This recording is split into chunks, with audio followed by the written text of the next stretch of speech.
either originality or quality. The morning show is already a ratings wasteland.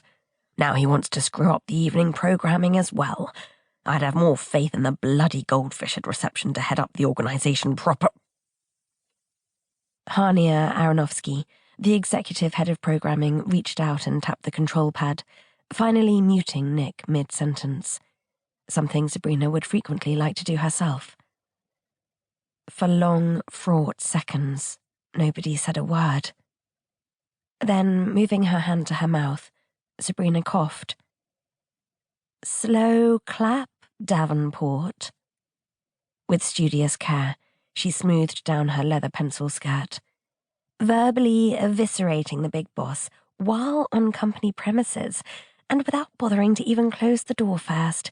If you felt it was time for a career change, it might have been more politic to just type a letter of resignation. For the first time since they'd all been summoned into Hania's office, Nick produced an actual expression, which lowered the temperature of the already chilly room by another few degrees. As it happened, she agreed with every scathing word he'd uttered about Lionel Grimes. The billionaire had thrown both their careers into stressful upheaval this year, after he'd acquired and merged their respective networks. Shortly thereafter, he'd confirmed his intention to streamline the 2 evening news commentary shows into one, and do at least one of them out of a job. Their CEO was bumptious, rude, and intolerant, and he had a track record of using his media outlets to promote whoever was currently hanging off his arm.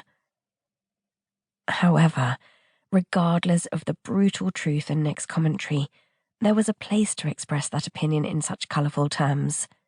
In one's head. At every turn, Nick was determined to prove himself an arse. Likely for the first time in his life, he had now become as silent as his frozen image on the screen. There wasn't much he could say. The phrase, "didn't have a leg to stand on," had been invented specifically for this situation. Hania was turning a pen in circles between her fingers. On each rotation, she tapped the end of it against the desk, and the rhythmic sound was like a clock ticking down, possibly on Nick's continued employment. "Not the wisest move in your career, Nick?" When he spoke at last, his words were a stiff staccato, not the usual velvety voice that was one of his greatest assets. When he wielded it like a weapon, it could bite deep and dark. If he wanted something, it glided along nerve endings like a cascade of warm honey. "I've already apologised to Grimes." That must have been an uncomfortable conversation. Grimes was rapidly conscious of his public image. Sabrina suspected he put a lot of money in influential pockets to control his media profile, since even the press he didn't own tended to near-canonize him in print. "It was unprofessional to speak like that on the clock, in this building." Nick made a faint derisive noise in the back of his throat, and again shifted his weight. With jerky movements, he pushed up his shirt sleeves.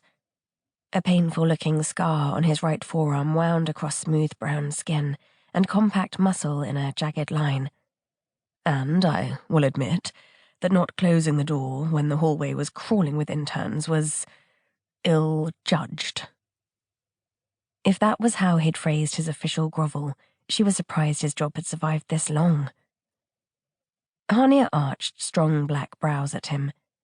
"Just a touch unfortunate." She suddenly smacked her pen down.